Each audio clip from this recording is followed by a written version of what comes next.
जय हिंद। आज हम बात करने वाले हैं मूमल करंट अफेयर्स के बारे में कि किस तरह इसको पढ़ें और जब भी अपना एग्ज़ाम लगे उससे मतलब 2 दिन पहले हम इसको 1 या 1.5 घंटे में कैसे रिवाइज कर सकें, आज मैं आपको बताऊंगा। मैंने भी काफ़ी हद तक इसको इस तरीके से पढ़ा है और मैंने कॉम्पिटिटिव एग्ज़ाम में काफ़ी अच्छे तरीके से नंबर गेन किए हैं। उससे मेरे नए साथी जो अभी अभी कॉम्पिटिटिव एग्ज़ाम की तैयारी करने लगे हैं उनको पता नहीं है मार्केट में से कौन सी करंट अफेयर्स वाली बुक लेके आना है और उसको किस तरह स्टडी करनी है, आज मैं आपको बताऊंगा। आज हम बात करने वाले हैं लाडेसर अभियान। इसमें सबसे पहले मोस्टली हम 2-3 चीज़ें देखेंगे कि किसने ये शुरू किया है और कौन सी डेट को शुरू किया है। डेट इतनी इम्पोर्टेंट नहीं है बट किस वजह से इसको शुरू किया गया है ये सबसे ज़्यादा इम्पोर्टेंट है। इसको पढ़ने से पहले अपन मोटा मोटा सबसे पहले इसको एक बार रीड कर लेंगे, उसके बाद में हम इसको देखेंगे कि इसमें कौन कौन से इम्पोर्टेंट चीज़, कौन कौन से इम्पोर्टेंट लाइनें हैं जो अपन उनको अंडरलाइन कर सकते हैं। क्योंकि जब भी आप नेक्स्ट टाइम पढ़ोगे तो उस टाइम पे आप जैसे मैंने अंडरलाइन इसको मार्क कर रखा है वैसे आप यदि इसको अंडरलाइन करते हो तो आप भी एग्ज़ाम से 1-2 दिन पहले इसको फास्ट तरीके से इसको रीड कर सकते हो। मैंने यहाँ पे लाडेसर अभियान आपके सामने लिखा हुआ, इस पे यहाँ पे लिख दिया जिला। दूसरा नंबर पे है राजस्थान युवा महोत्सव। इसमें 2-3 चीज़ें हैं। SMS स्टेडियम में ये किया गया है और इसकी जो पुरस्कार राशि है वो 50,000 रुपये है। पुरस्कार राशि इतनी इम्पोर्टेंट नहीं है। उसके बाद में हम देखते हैं सुपोषित ग्राम पंचायत अभियान, ये भी कोई इतना इम्पोर्टेंट नहीं है। उसके बाद में ऑपरेशन गरिमा, महिलाओं की सुरक्षा के लिए जयपुर पुलिस कमिश्नरेट के द्वारा चलाया गया है। इसमें इम्पोर्टेंट है कि ये किसके द्वारा चलाया गया है और इसका हेल्पलाइन नंबर क्या है। अधिकतर आजकल एग्जामों में हेल्पलाइन नंबर जो दिए गए हैं उनके बारे में अक्सर पूछ लिया जाता है। उसके बाद में नवो बाड़मेर अभियान इतना कोई इम्पोर्टेंट नहीं है। अभी नहीं अभियान, जितने भी ऑपरेशन इनमें आपको दिखाए गए हैं उनका उद्देश्य एक ही है कि मतलब किसके द्वारा चलाए गए हैं और कब चलाया गया है और इसके मतलब किस विजन को ध्यान में रख के इसको चलाया गया है। जैसे माहरे गांव टीबी न पसारे पाऊँ, ये एक अभियान है। इसमें मोस्टली जो 2-3 चीज़ें उसमें मैंने अंडरलाइन कर रखी है। निक्षय कवच योजना ये सबसे इम्पोर्टेंट है इसमें जो मैंने मार्क कर रखा। उसके बाद में नशा मुक्त हनुमानगढ़ अभियान जो भी है, मानस अभियान, ये हनुमानगढ़ जिले में चलाया गया। मोस्टली जितने भी अभियान है इनमें या तो कौन से विभाग द्वारा चलाया गया है या फिर कौन से जिले के द्वारा चलाया गया है, ये मोस्टली एग्जामों में पूछा जाता है। उसके बाद में बात करते हैं जितने भी खिलाड़ी हैं इनसे 2 या 3 चीज़ें पूछी जाती हैं। एक तो वो किस कैटेगरी से खेला हुआ है, पहली चीज़। उसके बाद में उसने कौन सा पुरस्कार जीता है। 2 चीज़ों को इम्पोर्टेंट तरीके से आपको याद रखना होगा। उसके बाद में युद्धाभ्यास में बात करते हैं कि कौन से देशों के मध्य ये युद्धाभ्यास हुआ है और कौन से जिले के अंदर हुआ है। 2 इम्पोर्टेंट चीज़ें हैं, उसके अलावा इसमें कुछ भी नहीं है। बात करते हैं राजस्थान परिदृश्य के अंदर चर्चित व्यक्तित्व। इसके अंदर आपको दिखाया गया है कि वर्तमान में महिला जजों की संख्या इसमें 3 है। जयपुर हाई कोर्ट की जो स्थापना हुई है, हाई कोर्ट की स्थापना, वो इसमें बताई गई है और किस समिति की सिफारिश पर इसका निर्णय लिया गया है और वर्तमान में कौन से न्यायाधीश इसके जो अध्यक्ष उपाध्यक्ष हो गए, इसकी अवधि हो गई, कब तक ये जो समिति बनाई गई है ये कार्य करेगी, इसकी बैठक कितनी बार होगी, ये 3-4 चीज़ें इसमें इम्पोर्टेंट है। उसके बाद में LCA तेजस, मैंने इसको मार्क किया है ओनली। LCA तेजस से याद रख लो, मोना सिंह उड़ाने वाली जो पहली महिला फाइटर पायलट बनी है। उसके बाद में जनजातियों की जीवनशैली पर शोध, पूरी लाइन पढ़ने की कतई जरूरत नहीं है, एक बार आपने पढ़ लिया इसको अंडरलाइन कर लो। जब भी आप नेक्स्ट टाइम पढ़ो इतना याद रखो कि जनजातियों की जीवनशैली पर शोध कर रही हैं। जो हाइडेलबर्ग यूनिवर्सिटी है वो कौन सी जनजाति के ऊपर शोध कर रही है, जैसे कालबेलिया, भोपा और रायका। उसके बाद मैंने अंडरलाइन कर रखी है मुख्य सूचना आयुक्त कौन बने हैं, ML लाठर बने हैं। उपनेता प्रतिपक्ष रामकेश मीणा पे मैंने अंडरलाइन कर रखी है।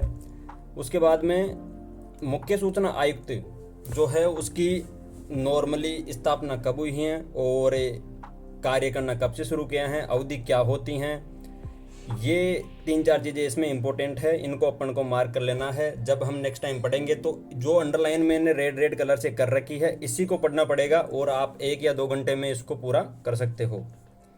उसके बाद राज्य मानवाधिकार आयोग गंगाराम मूलचंदानी को मैंने मार्क कर रखा है।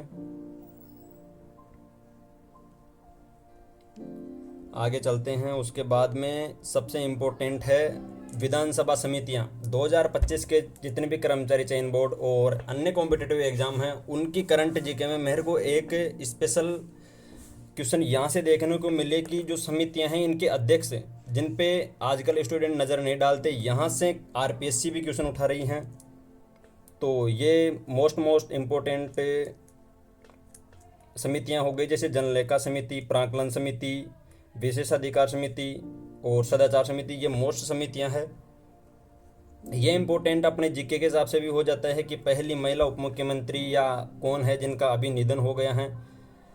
क्वेश्चन पढ़ते ही अपने को पता लग जाता है। नीति आयोग जो नीति आयोग की तर्ज पर बनाया गया है।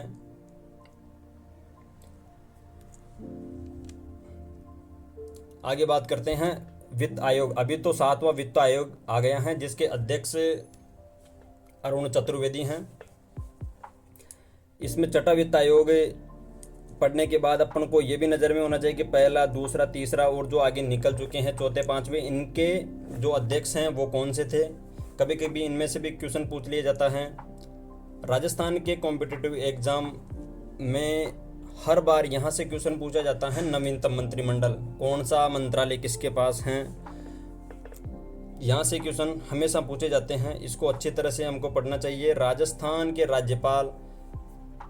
राज्यपाल में 3-4 मोस्ट हैं। किसका निधन कब हुआ, कितने का अब तक निधन हो चुका है पद पर रहते हुए। राजस्थान का पहला राज्यपाल, पहली महिला राज्यपाल, त्याग पत्र देने वाला कौन है। यहाँ से क्वेश्चन बहुत सारे बनाए जाते हैं।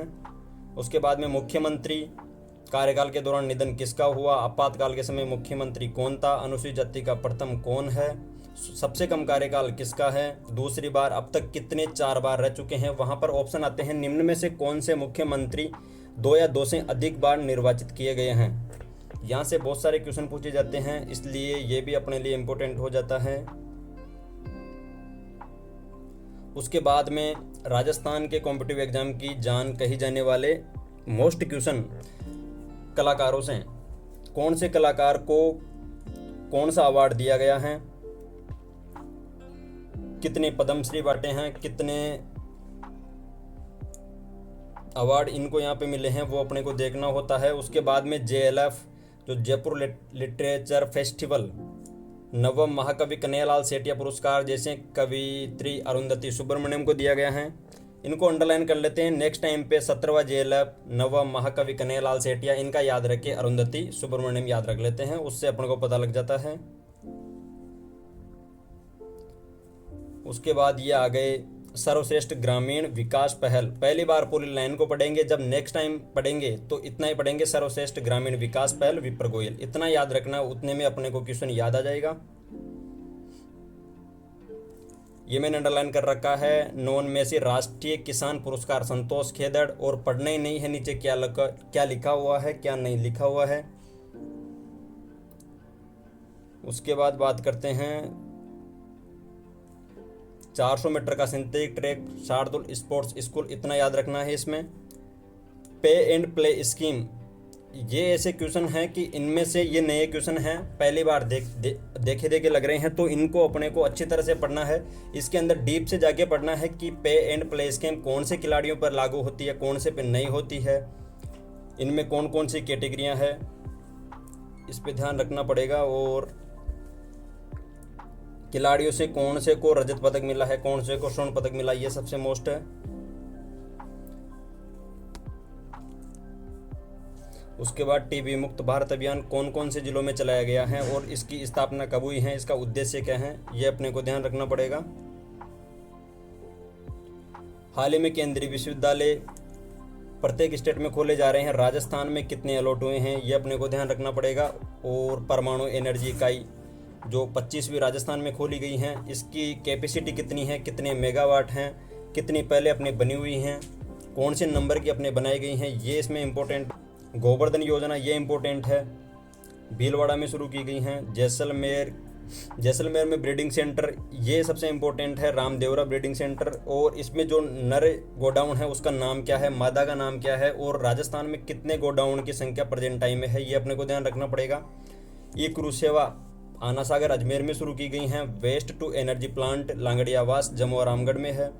ये अपने को ध्यान रखना पड़ेगा। मोस्ट जितनी भी मैंने अंडरलाइन कर रखी है उस तरीके को आप देख लो एक बार, और अपने जितने भी कॉम्पिटिटिव एग्ज़ाम आने वाले हैं उसमें मूमल को आप एक बार पढ़कर ज़रूर इसको ट्राई कीजिए, आपको कुछ इम्प्रूव देखने को मिलेगा।